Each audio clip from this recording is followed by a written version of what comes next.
अस्सलामुअलैकुम। Sir Syed express GU20 4569 के साथ रावलपिंडी से रवाना।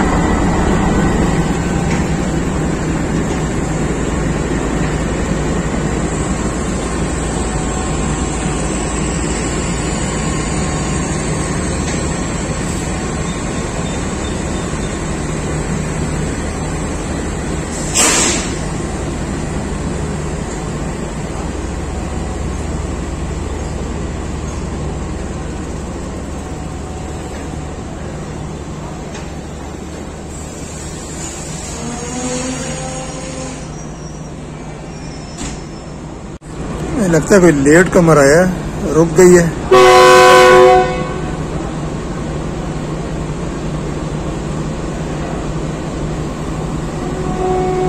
ये मौजें सिर्फ पाकिस्तान में ही हैं।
दोस्तों, वीडियो को लाइक कीजिए, शेयर कीजिए, कमेंट कीजिए और अगर अभी आपने चैनल सब्सक्राइब नहीं किया तो चैनल भी सब्सक्राइब कर लें।